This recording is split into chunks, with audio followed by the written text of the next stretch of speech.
Greetings everyone. Today we will talk about the importance of two theories which are of great importance. What are the two theories? The two theories are the great man theory and the trait theory.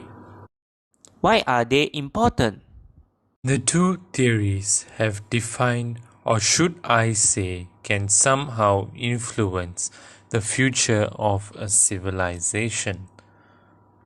Wow, this does really look like important. Can you give some examples? Like, who are the people who have influenced a civilization? I think you have heard of Alexander the Great. Yes, of course. I can somehow see where is our conversation going. Please do.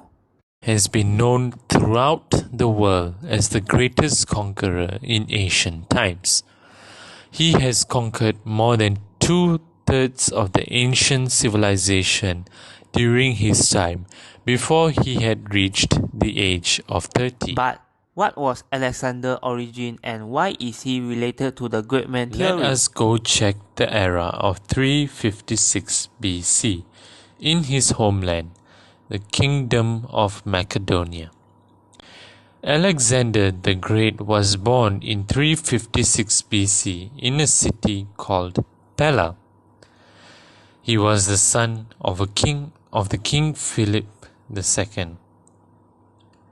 He succeeded his father to the throne at the age of 20 after his father was assassinated. After becoming the king, he started a conquest that will be remembered by future generations. He was highly influential, full of superior intellect, and had the heroic courage with divine inspiration. Wow, I can see now why he is an example of the great man theory. Oh, please, do explain. Alexander was considered a great hero born to be a conqueror.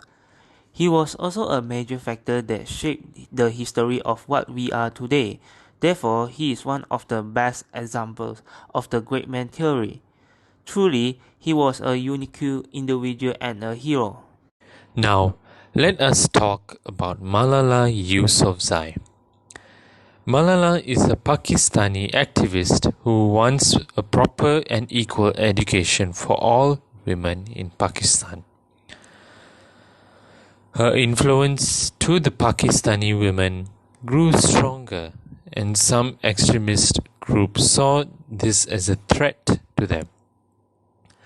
She is known to be a great leader as she fought various Taliban threats, including her own life.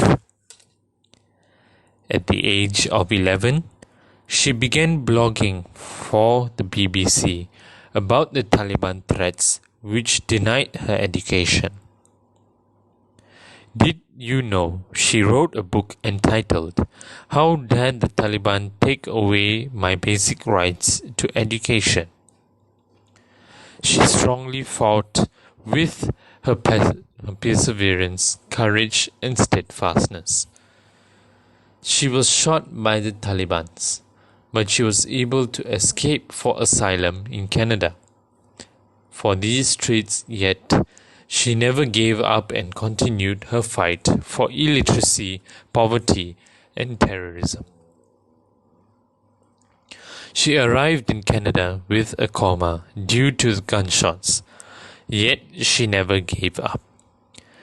She was nearly killed but was able to reach Canada for safety. For that, she has managed to get herself a Nobel Peace Prize award. How many of us can be a Nobel Peace Prize winner? In spite of such adversity, she still managed such an honor. Based on the story, I can see that she is related to the trait theory. Due to her situation and circumstance, her positive traits were developed like courage and patience, which caused her to become an important figure in history. She is a good example of the trait theory. Now that we have seen both theories, what do you think about this topic? Have you learned something? Can you spot any of your friends around you who could be a great man theory or a trait theory?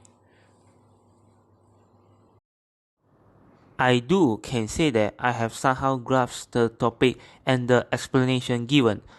I do hope that this conversation can help our viewers understand the two theories we have talked about today.